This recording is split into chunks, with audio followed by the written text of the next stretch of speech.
आपसे कहती हूँ, सब पहले वाली स्लाइड दिखाइए, प्रीवियस वाली, इससे पहले ये फर्स्ट लाइन, हाँ ये वाली। जब हम प्लेजरिज्म की बात करते हैं तो the most important thing is I से copy as much as you can copy, you may copy. The problem is not that you copy. The problem is that in spite of copying, you start kidnapping. कहने का मतलब ये है कि अगर आप किसी से कोई चीज ले रही हैं तो आप ले सकते हैं, लेकिन आप जब उसको यूज करते हैं तो आपको ये बताना जरूरी है कि ये चीज आपने किसी और से ली है। प्रॉब्लम क्या होता है कि आप कॉपी तो करते हैं, लेकिन कॉपी के साथ साथ आप किडनैपिंग कर देते हैं। आप जो वर्क होता है कोई प्रीवियस ऑथर का, उसे इस तरह से शो करते हैं कि वो वर्क आपका है, and that is a problem where you get stuck into plagiarism. Next slide sir. Shalin sir, slide please. You controlling slide, no? Yeah. So here it is. When I talk about plagiarism, the plagiarism is when you are using another author's idea in your own original work and you are not giving the proper credit to that particular author or the particular researcher. Now, plagiarism is of two types. The first one is plagiarism of ideas and the second one is plagiarism of text. जब हम plagiarism of ideas की बात करते हैं, this condition is known as cryptomnesia. Students, this condition is more in case of if I have got music students here, if I have got literature students here, if I have got history students here. The problem is that when you have to rely on past and you do not have exact information, तो problem आती है plagiarism of ideas की, जिस condition को हम कहते हैं क्रिप्टोमेंसिया। And this plagiarism, जो क्रिप्टोमेंसिया की कंडीशन थी, that was developed by music field.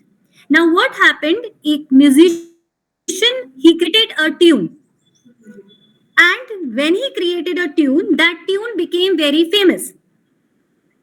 But as the tune became famous, another musician claimed that he had developed this tune 10 years back because the concept of the idea of this tune was his. तो कहने का मतलब है कि अगर आपने कोई tune develop की म्यूजिक के फील्ड में और आपको ये नहीं पता कि पहले से ऑलरेडी ये आइडिया किसी और का है, अगर आप इस तरह से जब वो पॉपुलर हो जाती है उस वक्त अगर कोई क्लेम करता है तो उसे हम प्लेजरिज्म ऑफ आइडियाज कहते हैं। But these conditions are not enough. जो आपका चेक होता है and more you have to deal is the plagiarism of text, जो कि आज आपका मेन कंसंट्रेशन होगा। Next slide please.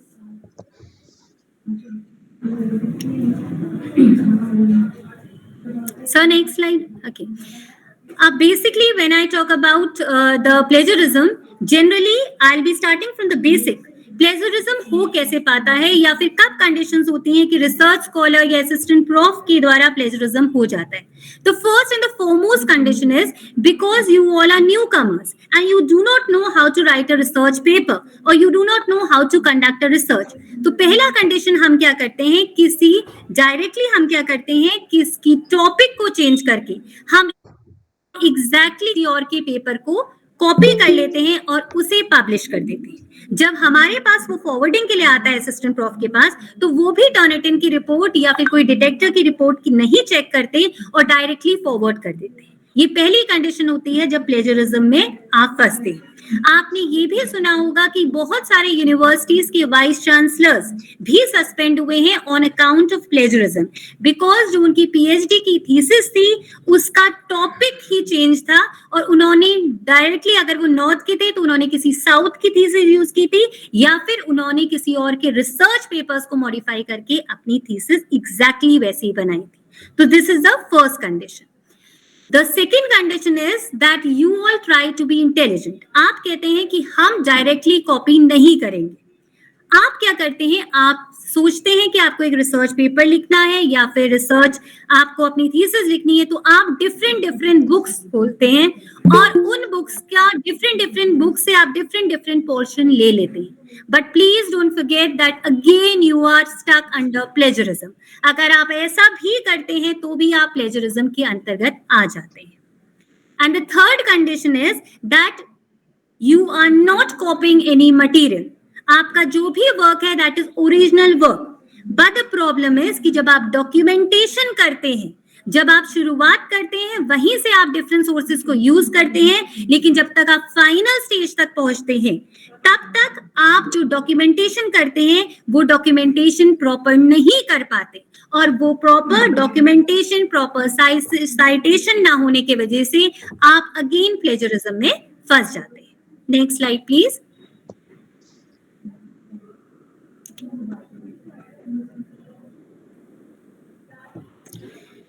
No next slide, आपको ये समझना पहले, इससे पहले कि मैं प्लेजरिज्म की डेप्थ में जाऊं, आपको ये समझना जरूरी है कि ये प्लेजरिज्म और कॉपीराइट में डिफरेंस क्या है, क्यों जरूरत पड़ी थी आपको कॉपीराइट की, और क्यों उसके बाद 2018 यूजीसी रेगुलेशंस को दोबारा से प्लेजरिज्म के रेगुलेशंस लाने पड़े, जबकि कॉपीराइट एक्ट 1957 आपके पास बहुत पहले से था।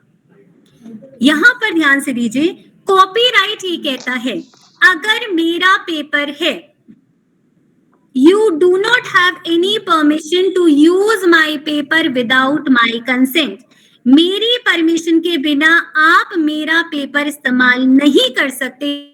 This is what is copyright. And when I talk of the plagiarism is different. Plagiarism ये कहता है कि आप मेरा पेपर इस्तेमाल कीजिए, लेकिन जहां जहां आप मेरा पेपर यूज करेंगे वहां वहां आप मेरा नाम देंगे। अगर आप मेरा नाम नहीं देंगे, so it is at that time when you taken to plagiarism. अब प्रॉब्लम आती है, आप सेंटर में एक टर्म देख रहे होंगे जो होता है फेयर यूज। जब हम कॉपीराइट की बात करते हैं तो कॉपीराइट में तो एंटायर कंटेंट जो होता है वो किसी ऑथर के कॉपीराइट में होता है और आप उसको यूज नहीं करते। तो जितनी भी रिनाउंड जर्नल है या यूजीसी इंडेक्स या स्कूपस इंडेक्स जर्नल्स जो हैं, वो एक टर्म होता है फेयर यूज करते हैं। आपने देखा होगा कि जब हम बहुत सारे इंटरनेशनल जर्नल्स को सर्च करते हैं तो कुछ पोर्शन जो एब्स्ट्रैक्ट होता है वो आपको विजिबल होता है। This is accordingly so that each and every researcher do not repeat the research, so that much portion which indicate what was the objective of the study, what was the method utilized and what was the result.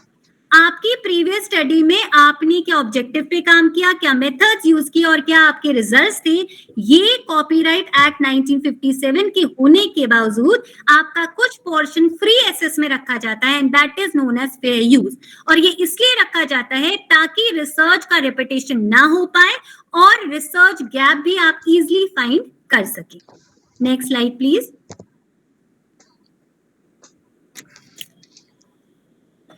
Now see, when I talk about plagiarism, there are different types of plagiarism. The first one is direct plagiarism, then is mosaic plagiarism, then is paraphrasing and self plagiarism. इसमें एक और plagiarism है, that is accidental plagiarism. Next slide please.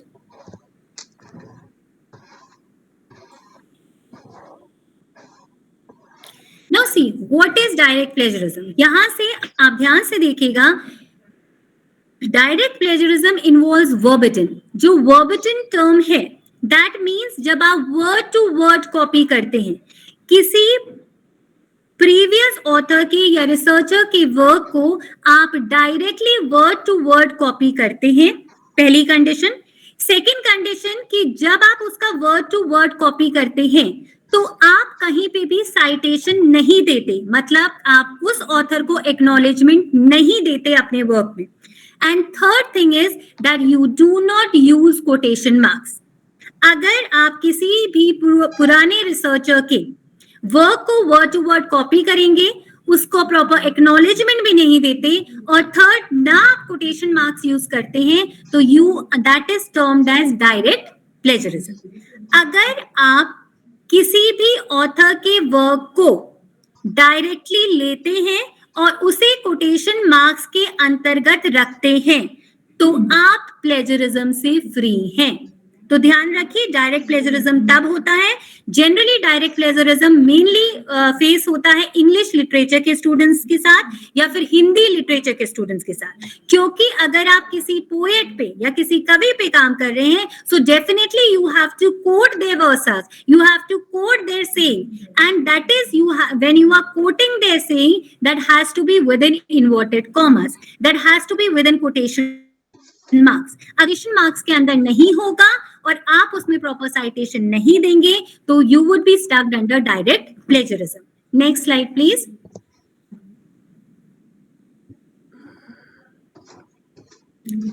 Second जो plagiarism होता है वो होता है Mosaic plagiarism.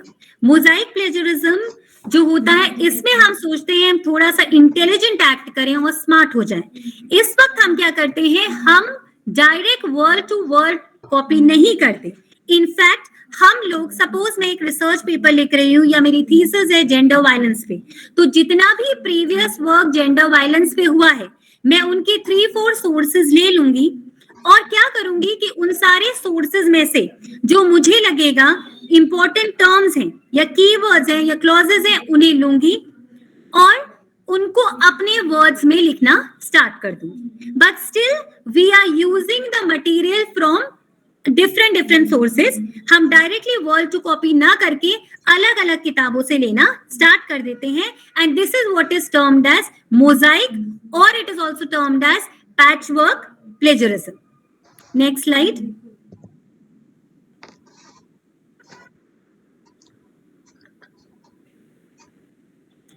Now here the most important is paraphrasing. यहां पर ध्यान दीजिए, अगर आपको प्लेजरिज्म से बचना है तो आपको पैराफ्रेजिंग ही करनी होती है। The only solution to get rid of plagiarism is paraphrasing. I repeat कि अगर आपको प्लेजरिज्म से बचना है तो आपको पैराफ्रेजिंग ही करनी होगी। लेकिन पैराफ्रेजिंग क्या होता है? पैराफ्रेजिंग एग्जैक्टली आपको याद होगा कि क्लास 12th में we used to write summary और we used to write precis writing. उस वक्त हम क्या करते थे, हम पूरे पैराग्राफ को पढ़ते थे और उसे अपने वर्ड्स में समराइज करते थे। तो similarly to get rid of plagiarism, here also we will do the same thing. यहां पर भी हम समरी लिखेंगे, हम अपने वर्ड्स में जो पहले ऑथर ने कहा है उसे दोबारा अपने वर्ड्स में रीराइट करेंगे। पर हम पैराफ्रेजिंग प्लेजरिज्म में कब फंसेंगे? हम पैराफ्रेजिंग प्लेजरिज्म में तब फंसते हैं जब हम अपने वर्ड्स में उसे रीराइट तो करते हैं, लेकिन हम ओरिजिनल ऑथर को एट्रीब्यूशन देना या उसका नाम साइट करना भूल जाते हैं। ध्यान दीजिए कि हम सारे वर्ड्स तो बदल रहे हैं, लेकिन हमें ये याद रखना जरूरी है कि ओरिजिनल आइडिया, स्ट्रक्चर या जो स्टाइल है वो अभी भी पुराने ऑथर का ही है। तो पैराफ्रेजिंग करते हुए भी आप लोगों को साइटेशन देना जरूरी है। अगर आप समरी करेंगे और अगर आप साइटेशन नहीं दे पाते हैं तो again you will get stuck into paraphrasing plagiarism. Next slide please. Next is accidental plagiarism. Accidental plagiarism तब होता है जब आप चाहते नहीं हैं, आपको बिना जाने आपसे प्लेजरिज्म हो जाता है। This is basically because of the lack of practices or lack of the conduction that you do. The reason is, suppose that you initiated your PhD degree and right from the formulation of synopsis, from the initial of literature review, then introduction, methodology, you have opted different sources. आपने अपने research करने के लिए different sources को use किया है। जब आप यूज करते हैं और जब आप फाइनल उनको राइटिंग स्टेज तक पहुंचाते हैं तो आप गलत जगह पे गलत सोर्स साइट कर देते हैं। जब आप गलत जगह पे गलत सोर्स साइट कर देते हैं तो you get stuck into accidental plagiarism, जो ना चाहते हुए भी आपके वर्क में ऑटोमेटिकली आ जाती है, क्योंकि आपने जो वर्क लिया होता है उसमें आप प्रॉपर साइटेशन नहीं दे पाते। Next slide please.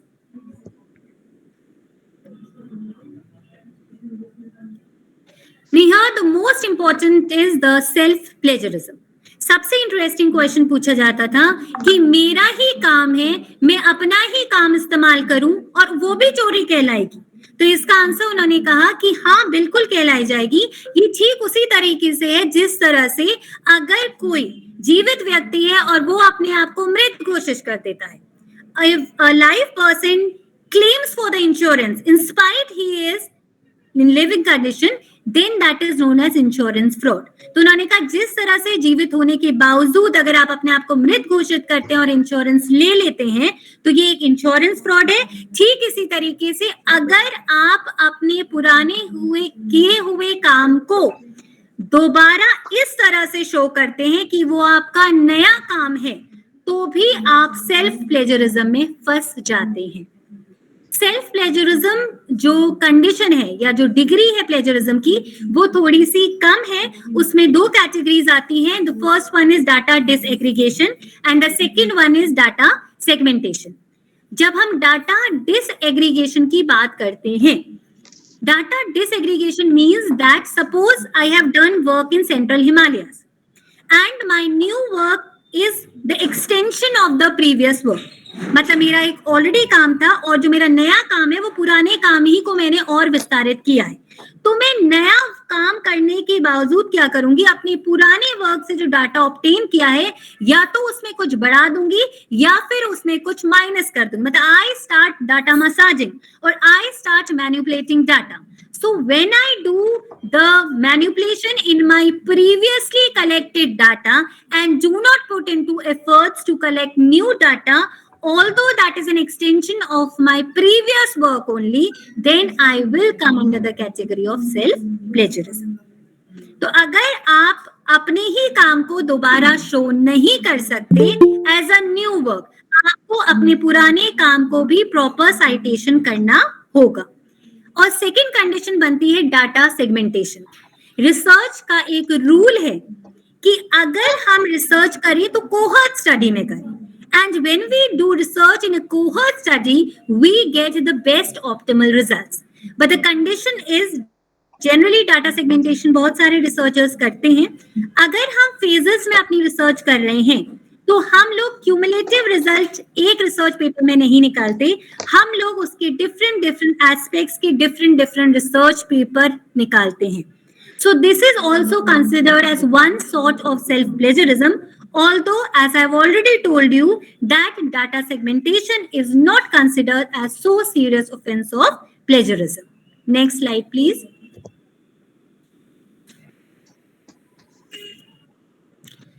अब ये तो था कि आपको मैंने बता दिया कि आपने डायरेक्ट प्लेजरिज्म क्या है, जिसमें आप वर्ड टू वर्ड कॉपी करते हैं, पैराफ्रेजिंग में आप डिफरेंट सोर्सेज से कर लेते हैं, और पैराफ्रेजिंग में आप समरी करते हैं, और लास्ट होता है एक्सीडेंटल जिसमें आप गलती से करते हैं। अब आपको क्या करना है, इन रूल्स को देखिए। सबसे पहला रूल 1 क्या है, अगर आप साइटेशन दे रहे हैं और अगर आपने कोटेशन मार्क्स दिया है, you are getting rid of direct plagiarism। क्योंकि अगर आप कोटेशन मार्क्स दे रहे हैं तो वो क्लियरली इंडिकेटेड है कि ये वर्क आपका नहीं है और आपने वर्ड टू वर्ड किसी और ऑथर के वर्क को कॉपी किया है। This is it. और साइटेशन दे रहे हैं तो आप बता रहे हैं कि ये वर्क किसका है। तो अगर आप ये दोनों ये रूल 1 फॉलो करेंगे तो you would get rid of direct plagiarism. Second, next slide please. Now see, this is rule 2. Rule 2 क्या होता है?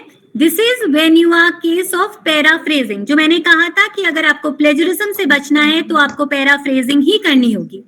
अगर आप कोई कोटेशन मार्क्स नहीं यूज कर रहे हैं, this means that you have made clear that this material you are not copying anywhere, but you are interpreting that same material in your own words.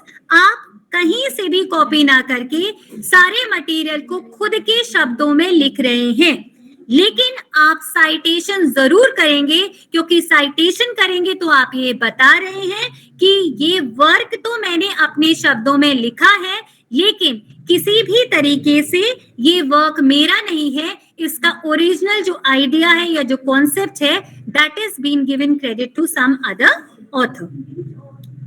Next slide.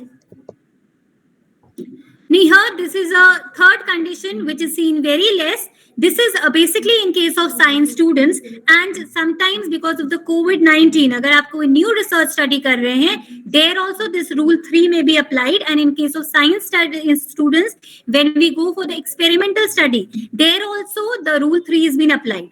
Now here they say neither I am going to use the quotation marks nor I am going to give the citation marks. जब आप quotation marks नहीं दे रहे हैं, so that means it is very much clear that the entire work is yours and you have only written it and you haven't copied it from anybody else. The work entirely belongs to you, and since the work belongs to you, then you are not going to give any citation also. Next slide please. Now this is the unique tiered system. Now University Grant Commission follows the unique tiered system. This is the hazards of plagiarism. अगर आप प्लेजराइज्ड होते हैं तो आपको university grant commission unique tired system के अंतर्गत penalty देती है. यूजीसी के according 10% is being acceptable, but UGC has devised IAIP, that is the Institute Academic Integrity Panel, and it has imparted autonomy to each and every institute. कहने का मतलब है UGC ने डिफरेंट यूनिवर्सिटीज को, different institutes को ये autonomy या freedom दी है कि वो अपना लेवल ऑफ प्लेजरिज्म डिसाइड कर सकते हैं. कितना परसेंटेज ऑफ एक्सेप्टेंस उनकी यूनिवर्सिटी में होगा ये वो डिसाइड कर सकते हैं. For example, when I talk of ICSSR that accepts 10%, JNU University again 10%, Kumaon University earlier 20%, now they are again revising to 15%. So this is that autonomy has been given to different institutes. पर जो unique tier system वो ये कहता है कि first tier 10% अगर आपकी thesis में प्लेजरिज्म आता है या रिसर्च पेपर में आता है तो कोई टेंशन की बात नहीं है, you are plagiarism free. Second tier ये कहता है कि अगर आप 10 to 40% के बीच में आते हैं, so you would get 6 months time to revise your entire thesis. अगर आपका जो प्लेजरिज्म लेवल आता है वो 10 to 40% आता है तो आपको 6 months का टाइम मिलेगा और उसमें आप रिविजन कर सकते हैं. The third tier is कि अगर 40 to 60% आपका प्लेजरिज्म लेवल आता है तो जो स्टूडेंट है उसे 1 ईयर के लिए डीबार कर दिया जाएगा रिसर्च करने के लिए, और साथ ही साथ जो सुपरवाइजर है उसका एक एनुअल इंक्रीमेंट रोक दिया जाएगा और वो 2 साल के लिए किसी भी स्टूडेंट को या सुपरवाइजर वो एज अ सुपरवाइजर वर्क नहीं कर पाएगा. And coming to the last tier, that is fourth tier, अगर आपका प्लेजरिज्म 60% आता है तो आपका जो स्टूडेंट है उसका रजिस्ट्रेशन कैंसिल कर दिया जाता है और ऐसी कंडीशन में जो सुपरवाइजर होता है उसके 2 एनुअल इंक्रीमेंट्स रोक दिए जाते हैं और उसको 3 इयर्स के लिए डीबार कर दिया जाता है सुपरवाइजिंग से. वो किसी को भी 3 इयर्स के लिए सुपरवाइज नहीं कर पाएंगे. Next slide please. अब आपने क्या करना है, आपने पहले तो रूल 1, रूल 2, रूल 3 फॉलो करने, लेकिन जो एक्सीडेंटल प्लेजरिज्म मैंने आपको बताया कि आपका सारा वर्क ओरिजिनल है, लेकिन आप गलती कहाँ पे करते हैं, कोटिंग करने में गलती करते हैं. तो मेक श्योर कि आप Q, S और मी का फॉर्मूला यूज करें. Q मतलब होता है कोट, आपने डायरेक्टली कहां से कॉपी किया है. So you can make 3 columns, Q1, Q2, Q3. तो पूरी थीसिस में जहां पर भी आप कोट लिख रहे हैं वहां पर आप इंडिकेट करते जाएंगे Q1, Q2, Q3, ताकि जब आप लास्ट में रेफरेंसेस दें या लास्ट में जब अपनी थीसिस सबमिट करें तो आपको आसानी से पता चल जाए Q1 कोट क्या था, Q2 कोट क्या था, Q3 तक क्या था, एंड सो ऑन. सिमिलरली अगर आप डिफरेंट सोर्सेज को यूज कर रहे हैं, आप डायरेक्टली कॉपी नहीं करते, आप पैराफ्रेजिंग करते हैं, पर आप साइटेशन के लिए जिन जिन सोर्सेज को यूज करते हैं उसमें S1, S2, S3, Sn तक लिखते जाइए ताकि लास्ट में जब आप अपनी थीसिस फाइनल करें तो आपका कोई भी सोर्स स्किप ना हो पाए. And the last one is me. Me means that when you are sure, this is for the experimental students of science who are going to do the experimental work. If they are sure that they are experimenting or conducting it on at their own level for the first time, then they are sure, then they can write it as मी1, मी2, मी3, मी4। अगर आप ये तीनों चीज follow करेंगे तो last में जो आप रेफरेंसिंग करते हैं या फिर बिब्लियोग्राफी करते हैं या साइटेशन करते हैं या इन-टेक्स्ट साइटेशन करते हैं तो कहीं पे भी आप प्रॉब्लम फेस नहीं करेंगे। Next slide. See here it is that आपको ये भी ध्यान रखना है कि आपको प्रॉपर कोटेशंस करना है।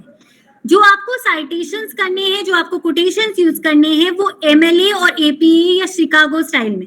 जनरली जब हम साइंस स्टूडेंट्स की बात करते हैं तो वो आप एपीए स्टाइल में करेंगे, और जहां पर मैं एजुकेशन स्टूडेंट्स की बात करूं या साइकोलॉजी स्टूडेंट्स की बात करूं जो कि टूल्स यूज करें, they will also go for APA, and rest of the social sciences में बात करूं, you all will go for MLA.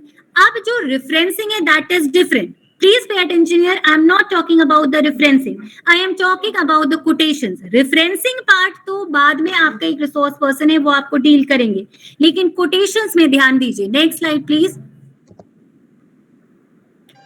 See students बहुत क्लियरली देखिएगा, MLA quotations अगर यहाँ पर आता है, अगर आप देखिए तीन तरीके से मैंने एक ही सेंटेंस को लिखा है, तो इसमें देखिए एक इनडायरेक्ट है, एक डायरेक्ट है, एक मैंने पैराफ्रेजिंग की है। अगर आपके ओरिजिनल वर्क इनडायरेक्ट है, you can translate it into direct form, or you can go for paraphrasing. This is how you will change, and this is when you will change the paragraph. Similarly, the quotation style would also change. Next slide please. This is in case of APA style. इसमें भी देखिए एक ही sentence से मैंने तीन तरीकों से लिखा है। अगर आपके ओरिजिनल वर्क में इनडायरेक्ट है तो you may use, when you are using that material, you can go for direct और you can go for paraphrasing. Next, अब यहाँ पर ये है कि जब हम प्लेजरिज्म, तो हो गया, आपने सीख लिया कि प्लेजरिज्म कैसे होता है, कैसे रूल से अवॉइड होता है। बट टर्निटिन में जाने से पहले बहुत सारी चीजें हैं जो आपको समझनी चाहिए। सबसे पहला है कि जो टर्निटिन है बेसिकली वो ऐसा सॉफ्टवेयर है जो डिटेक्ट करता है प्लेजरिज्म को। उरकुंड आने से पहले we all were relying only on Turnitin, but under the supervision of Dr. Pokhriyal, we all were provided with Shod Sudhi, और उसके बाद एक नया फ्री सॉफ्टवेयर प्रोवाइडेड हुआ, दैट इज उरकुंड। अब चाहे उरकुंड है चाहे आपका टर्निटिन है, आपको ये समझना है कि ये तीनों काम कैसे करते हैं। टर्निटिन या कोई भी जो प्लेजरिज्म का चेकर है उसकी अपनी रिपोजिटरी होती है। इस रिपोजिटरी में इट कंटेन्स 3 एलिमेंट्स। सबसे पहला, जितना भी इंटरनेट में मटेरियल होता है वो उनके ब्रेन में, मेमोरी में या रिपोजिटरी में कंसिडर रहता है। सेकेंडली, जितने भी जो प्लेजरिज्म चेकर टूल्स होते हैं उनका डायरेक्टली टाई अप होता है यूजीसी केयर रेफरेड जर्नल से या स्कूपर्स इंडेक्स जर्नल से। तो जितना भी पब्लिश्ड मटेरियल होता है वो भी उनकी रिपोजिटरी में होता है। एंड थर्ड होता है स्टूडेंट मटेरियल। स्टूडेंट मटेरियल का मतलब ये है कि सपोज आपसे पहले जिसने थीसिस सबमिट की उसने अपनी थीसिस चेक करवाया उरकुंड में, तो जो उन्होंने मटेरियल उसमें डाला वो भी उनके माइंड में कैप्चर हो जाएगा। तो ध्यान दीजिए कि चाहे कोई भी प्लेजरिज्म डिटेक्टर है वो आपके मटेरियल को चेक करने के लिए अपनी रिपोजिटरी यूज करता है। अपनी रिपोजिटरी या उसको इजी लैंग्वेज में ब्रेन कहेंगे, वो जो यूज करता है उसमें सारा कंटेंट इंटरनेट का होता है। सेकंड, उसमें जितनी भी रेप्यूटेड जर्नल की पब्लिश्ड मटेरियल होता है वो होता है, और साथ ही साथ जितना भी स्टूडेंट मटेरियल होता है वो भी उसमें इंक्लूडेड होता है। तो जैसे ही आपका मटेरियल जाता है तो तुरंत, चाहे टर्निटिन है चाहे उरकुंड है, वो इन तीनों मटेरियल्स को चेक करके आपको प्लेजरिज्म नहीं बताता, आपको सिमिलैरिटी इंडेक्स बताता है। ध्यान दीजिए कि each and everyone, it only tells you that your this percentage of material is similar. In no context it says that the material has been plagiarized. Okay. अब सेकंड चीज आपको ये समझना है कि जितने भी पीएचडी स्टूडेंट्स हैं, यहाँ पर ध्यान दीजिए कि आपका जो सबमिशन होगा वो 2 पार्ट में होता है। एक पार्ट होता है कोर पार्ट और एक होता है नॉन कोर पार्ट। जब आप अपना प्लेजरिज्म चेक करवाएंगे तो खाली आपका कोर पार्ट है that needs to be evaluated for plagiarism. जितना नॉन कोर पार्ट है जिसमें कि आपका डिक्लेरेशन है, लेटर ऑफ टेबल्स है, फिगर्स है, बिब्लियोग्राफी है, ये सारा नॉन कोर पार्ट आपका प्लेजरिज्म में इंक्लूडेड नहीं होता। तो आपको ये खुद ध्यान रखना है कि जब आप अपने थीसिस या रिसर्च पेपर का प्लेजरिज्म चेक करवाएंगे तो आप मेक श्योर करेंगे कि उन्होंने सबसे पहले जितना भी नॉन कोर पार्ट है उसको हटाया है। सेकेंड चीज जो आपको ध्यान रखना है कि आपको जो टर्निटिन में या फिर जो उर्कुंड में आपका रिसर्च चेक कर रहा है, आपको उनको ये बताना है कि जितना भी कोटेड मटेरियल है वो भी एक्सक्लूड होगा। थर्ड कंडीशन आपकी है, जितने भी साइंस स्टूडेंट्स हैं जो बेसिक प्रिंसिपल्स यूज करेंगे वो भी आप एक्सक्लूड करवाएंगे। तो मेक श्योर कि जो भी आपका प्लेजरिज्म चेक कर रहा है, क्योंकि बार बार मेरे पास बहुत सारे रिसर्च स्टूडेंट्स आते हैं और वो ये कहते हैं मैम हमारा इतना परसेंटेज आ रहा है।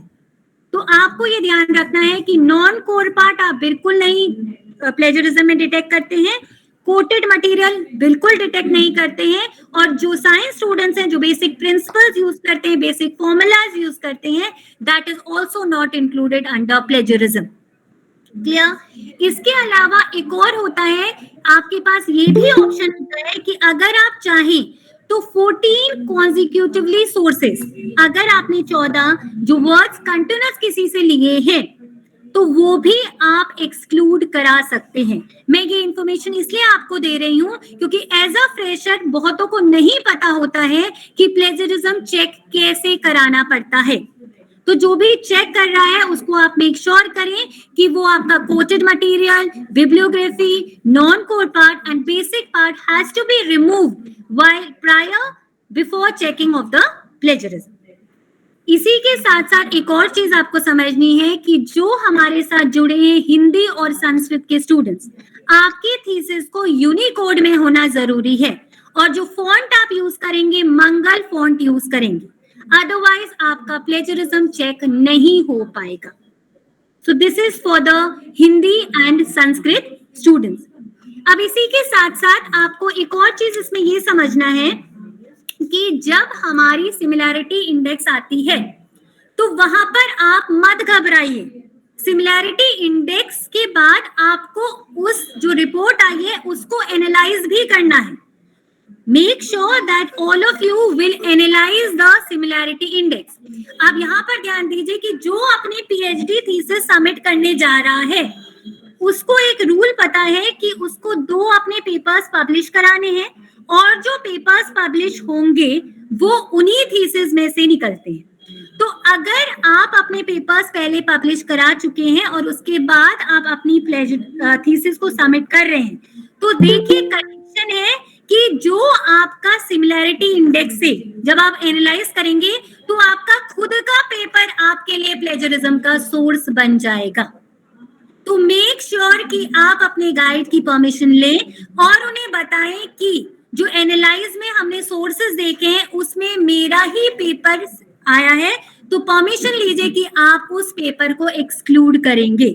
और ये भी ध्यान दीजिए कि जब आप ऑनलाइन मोड पे वर्क कर रहे हैं, अगर आपने एक जर्नल में पेपर भेजा है तो जब तक रिजेक्शन नहीं आता आप दूसरे जर्नल में नहीं भेजेंगे क्योंकि वो रिपोजिटरी में सबमिट हो जाता है। तो आप उन सारे सोर्सेज को हटाएंगे जो आपका पेपर पब्लिश में शो कर सकता है। This is one condition.